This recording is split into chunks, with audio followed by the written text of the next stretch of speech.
I have told the story before, and I want to tell it again in order to introduce our next guest. This is the story of the ice skating show that I saw in New York years ago, and I was working at the place where the show was being put on at the Nassau Coliseum. And the star of the show was Peggy Fleming, but she was sick, and so her understudy had to be the star skater in the show. And I was watching her from the highest seat in the Coliseum, and I was sitting next to one of the guys that I worked with, and I said, "Look at her smile. Look how big her smile is." And he said, "You'd be smiling too if you just had the break of a lifetime." And I said, "No. I think her smile gave her the break of a lifetime. I think she's always had that smile." And so our next story is so profound and so loving, and about a family that really has their act together more than you would think most people do. And you might say, well, if your child died, you'd probably suddenly become profound too. But I don't think so. I think we're going to hear about a family that has always been blessed with love and blessed with an understanding of what's important and what isn't. The book is called Paint Your Hair Blue. It is written by Sue Matthews with her sister Andrea. And it is about Sue's daughter Taylor, who died from cancer at the age of 16. I think she was diagnosed at 11, right, Robin? Was it 11? The book is beautiful and sad and profound and wise. Very. And fun. And fun. And fun. And loving. And I think all of those things apply to the family, to Sue's family, even before. I think this is probably who they've always been. And I may be wrong. We're going to find out right now. Let me just make sure I have the name right. Sue, right? Sue Matthews is the president of the Taylor Matthews Foundation. She's going to tell us what that is in just a second. You probably can figure it out. She's a lobbyist for legislation to improve access to cancer treatments for children. And the subtitle of Paint Your Hair Blue is a celebration of life with hope for tomorrow in the face of pediatric cancer. Sue Matthews, good morning, Sue. Good morning, Larry. How are you? Good. I made some presumptions about your family. I hope I wasn't too wrong. You were totally on the spot, and I greatly appreciate your wonderful introduction. Where are you? Where are you calling from? Can you hear me? Where? Yes, I can hear you. Can you hear me? Oh, New York. Yeah, I can hear. Sorry, in New York City. Oh, okay. And is that where you live when with Taylor? No, we lived in the suburbs, about 40 minutes north of the city. Oh, okay. How long ago did Taylor die? February 22nd was just her 10-year anniversary. And you still feel it? 10 years, I'm sure. You know what? You feel it in a completely different way, but every day I grieve. Sure. Did you write the book for Taylor? I wrote the book for Taylor because just with the Taylor Matthews Foundation, she actually started it when she was 11 years old. And her intention was to help other children with cancer. This is a great reason. The foundation and Paint Your Hair Blue gives me purpose and meaning in life, as well as my other daughters and my husband do tremendously. Yeah. But she left me a legacy. So continuing to write the book in her memory and her honor, again, I'm trying to help other people tremendously. To take a sad story, but show that she lived life to the fullest from the day she was born. How hard was it for you to write the book? Because in writing the book, you had to relive your life with Taylor. You know what? It was not difficult to write the book at all. I had my sister helping me, but a cold day, I would come in and sit at my computer. A sunny day, I would come in and sit at my computer. And Taylor was right next to me, as she always was. As the sad parts were, she was saying to me her favorite saying, "Life sucks, wear a helmet." I love that. Life sucks, wear a helmet. That's awesome. So that was her favorite saying. And she was laughing with me with the funny parts. And do you, oh my gosh, do you feel like she was really there, or do you feel like it's just, you feel her spirit? I'm trying to understand when you say she was there with you. I don't feel her in a physical sense, although I can still feel her hug. but spiritually, she's always with me. Yeah. Let's just say one thing. She was born on 111 and died on 222. That's my little mathematician. Isn't that something? I absolutely believe that people we love stay with us. So I just didn't know how you meant it when you said it. So what does the title mean, Paint Your Hair Blue? Paint Your Hair Blue epitomizes Taylor because you lose your hair in about 10 days to 14 days after your first round of chemo. And as described in the book, it was totally my anxiety and my tears. She was totally fine with it. And she would tell other children, blue was her favorite color, but she would tell other children, if you're a little girl, dye your hair pink. If you're a boy, cut it in mohawk, cut it in layers, spike my hair. She lost her hair twice and had a lot of fun in those 2 weeks. Oh my gosh. So how were you handling those years? Well, obviously with tremendous anxiety, Yeah. but I was not going to miss one day with her. In some respect, she was my mother. I honestly, which is also written in Paint Your Hair Blue, I felt too blessed. I had 3 beautiful children, a wonderful husband. I was almost waiting for the shoe to drop. But when she got cancer, she never became a cancer kid. She was just a kid with cancer. She wanted to be normal. We did so many crazy things. I taught her how to drive when she was 12 because she had no immune system, and we were stuck in the house. You know, we just had so much fun. And if she were here today, she would tell you she didn't suffer. I know she would tell us that. And she didn't, the scars that she received from the treatments and everything, she just lived with those. I mean, on her 16th birthday, you described her dress so eloquently, and since it was spaghetti straps, you said some of the scars shows, and it didn't bother her. You know what? It didn't bother her in the least. She was ready to, those were her battle scars. She was totally fine with it.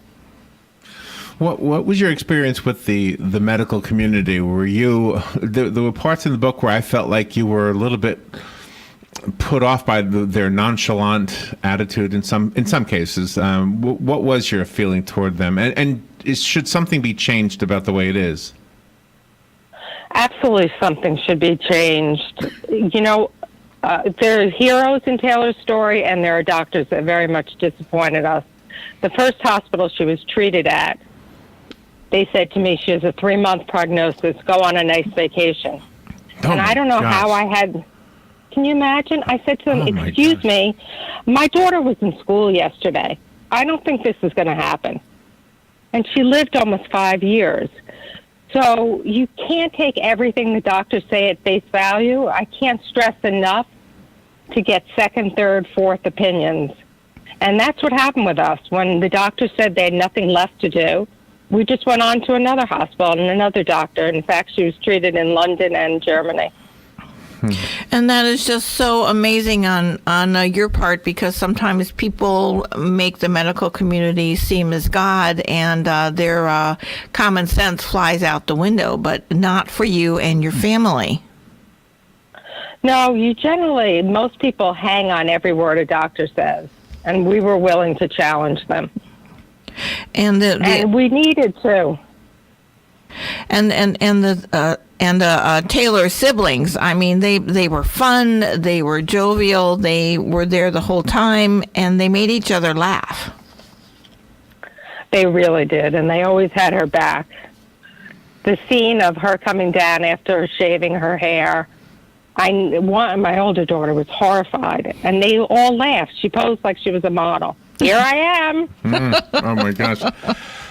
Tell me about the efforts that you may have made. I know you mentioned Christina, a psychologist, I think, or a counselor of some sort, and she recommended an herbal or a holistic treatment. Did you try that? Yes, and that particular experience, Taylor had a cellulitis around her belly button. It's very difficult in a skin area to get an antibiotic to that area. And each day, the infection was getting worse and worse and worse, and she was nearing death at this point. And I wasn't willing to accept that. I said, after everything we've gone through, we're just not going to die of an infection. And I called in an alternative medicine therapist who gave her what she calls a rain bath. The room smelled like it was pizza. She used so many herbs and hot towels and cold towels. She looked at me with a very questionable eye, like, I hope and pray that this works. But at the same time, she was laughing. And Taylor thought it was a great massage. So the infection on her stomach, which was the size of a watermelon, it was red around her belly button, came the next day to the size of a dime. Sometimes when children have bad things happen to them, the marriage is strained between their parents. How did you keep your marriage intact? Well, the statistics are when you lose a child, 70 to 80% of families' parents get divorced. And I think, during Taylor's treatment, my husband and I both agreed on every single treatment she received and how far we were going to take it. Taylor also agreed. So we started off on a good basis. So when she passed, neither one of us felt like it was the other person's fault. But I think the key to keeping your marriage successful is you have to understand and validate your spouse's way that they're grieving. My husband grieves completely different than I do. I tend to talk about her more. He tends to get more upset on the anniversaries. But we accept each other's the way that we grieve. I mean, let's face it, a man and a woman grieve differently generally. Mm-hmm. So accepting each other, not making, what is the word? I can't even think. Not criticizing the other person is what I think held us together. The opening of this interview, when I was mentioning that your family seems to have had these. It sounds like you're fun. It sounds like you're a loving family. It sounds like you're profoundly wise. Do you in the book where you talk about the priest talking about her beginning, middle, and end, and we all have a beginning, middle, and end. You played the song, the Beatle song. What was the song? All You Need Is Love. All You Need Is Love. All You Need Is Love. And that was a lesson that you felt it's almost like God sent Taylor to you, and now through the book to the rest of us, actually, for that one simple message. That was her message all along from the day she was born, and that was reinforced, obviously, when she was sick. But that's our family, the way we lived. Every day we feel like it was a blessing, and believe it or not, every day today I feel is a blessing. How many children do you have? I have 3 daughters. Taylor's my middle daughter. Okay. She would be 26. My other daughters are 23 and 28. How did her life affect the other 2 children? Well, while she was sick, it affected them dramatically because I was a stay-at-home mom, and suddenly I left for 5 years. Right. I tried very hard to include them. My younger daughter slept over at the hospital a couple of times. I tried my best. They say now they totally understand, but they're concerned about me. My younger daughter lives with us every morning before she goes to work. Mommy, are you okay? I'm like, I'm fine, sweetheart. And I'm living my life to the fullest as Taylor would want me to, and celebrating every moment of happiness they have. Yeah.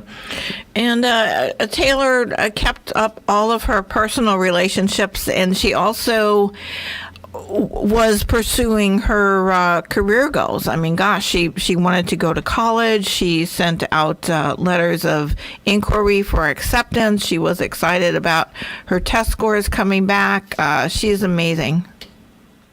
Yeah, her test scores came back about 10 days before she passed.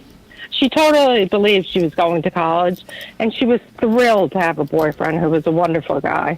Oh, my gosh. Wow. What a touching story. Paint Your Hair Blue is the title of the book. Sue Matthews is our guest, and she wrote this book. It's a celebration of life with hope for tomorrow in the face of pediatric cancer. So tell me about the efforts that you're doing in Taylor's name with the Taylor Matthews Foundation. Tell us about that, and maybe we can focus the rest of the interview on how we can help you. Okay, that would be great. Thank you. Taylor started the foundation within a month of being diagnosed. The shock of diagnosis led way to the fact that for her particular cancer, this is not for all cancers because we have made tremendous advances, but her particular cancer, her protocol was 30 to 40 years old, and now it's 50 years old. No advancements have been made. Oh, wow. So she was shocked. We were shocked. So her instant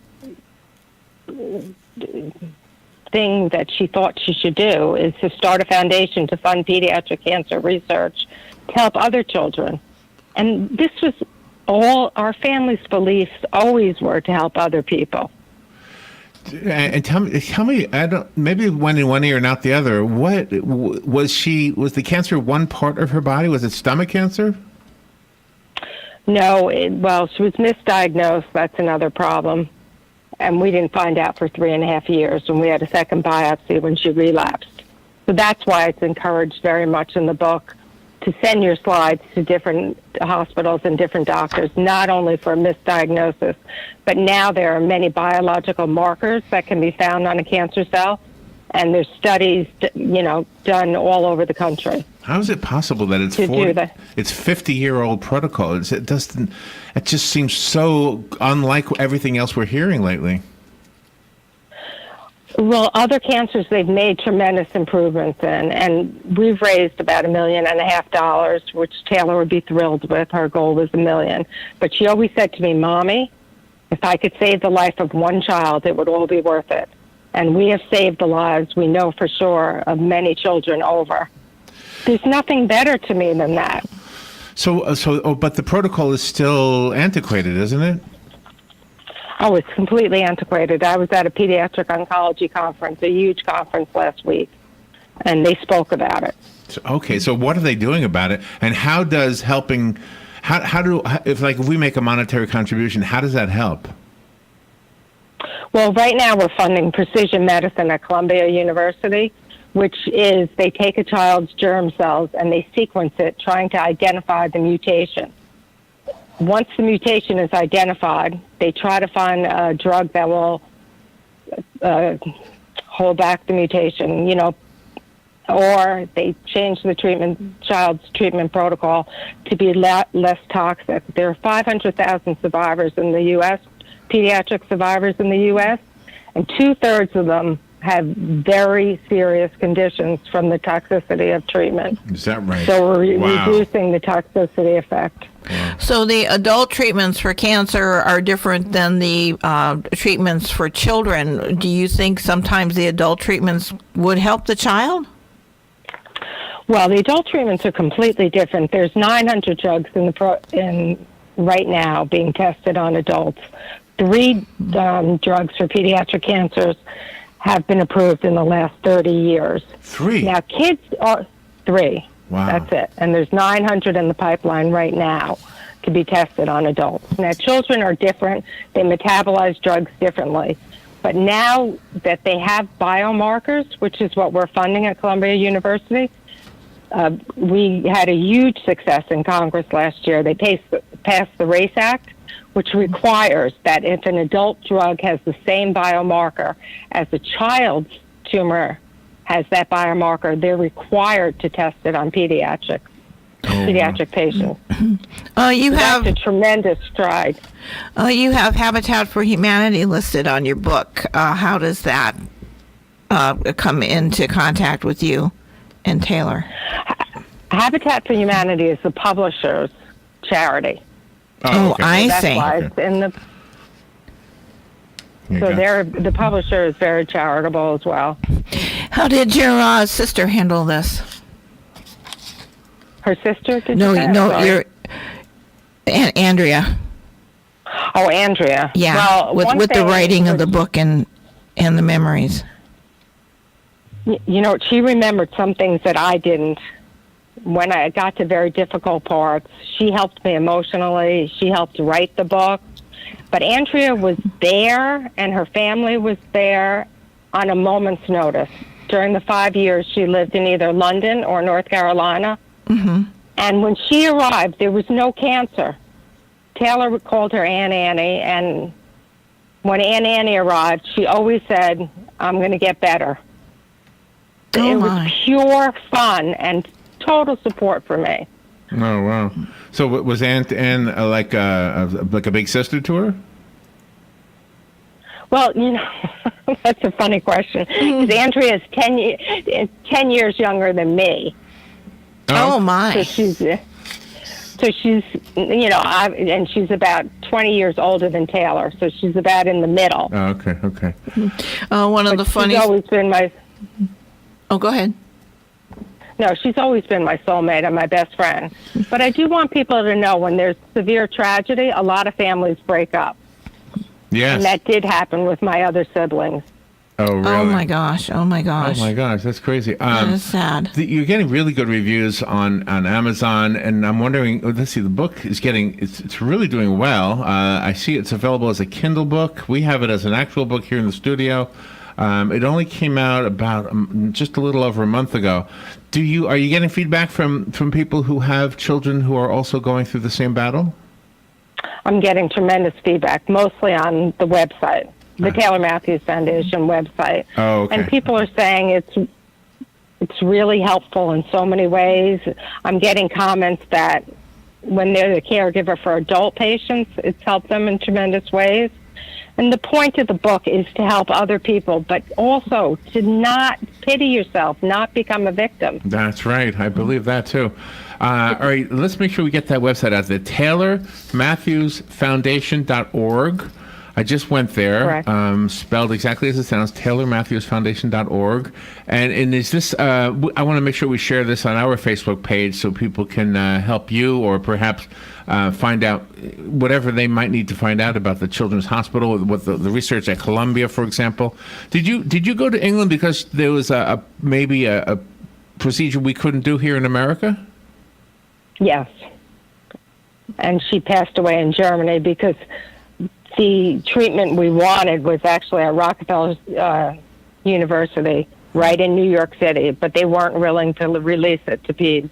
Oh, wow. Oh, man. Oh, my goodness. Sue, I think you have been really brave to be able to write this and then to do a radio interview and talk to all of us radio geeks and share this. It's such a private and personal thing that you're allowing us to be part of.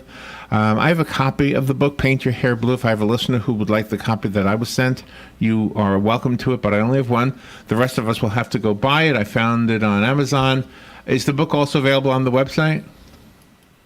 The book is also available on paintyourhairblue.com. Oh, paintyourhairblue.com. Okay. Let me give this one away. Good morning. You've got the book. Who's this? This is Lauren, and all of our love to you. All right. Thank you, Lauren. The book will be waiting for you. Thank you. Bye-bye. Thank you. Sue, the phone's lit up, I have to tell you. So if for whatever it's worth, you have a hit on your hands, and I'm sure, I'm not sure, but I believe Taylor is smiling in heaven. Oh, you know what? That's the best thing you could say to me, Larry, because she is. I can't imagine that she wouldn't be happy with this, because it's not just about the money raised, and it's not even just about the cure. I think it's about learning to live with the punches. What was the thing she told you? Life sucks, so wear a helmet or something like that? Life sucks, wear a helmet. Yeah. I love her favorite saying. I love that. Thank you, Sue. Thank you for being on the air with us, and you're blessed. You're really blessed. Thank you for helping us understand why or how. Thank you so much for having me, and thank you for saying I'm blessed. I am. All right, we will be right back.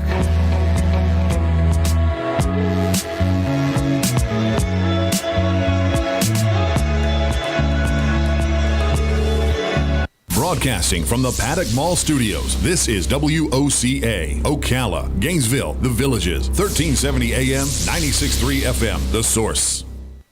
Here is your 1-minute news brief from The Source. WOCA prosecutors intend to seek the death penalty for the 19-year-old former student charged with killing 17 people at Marjorie Stoneman Douglas High School in Parkland.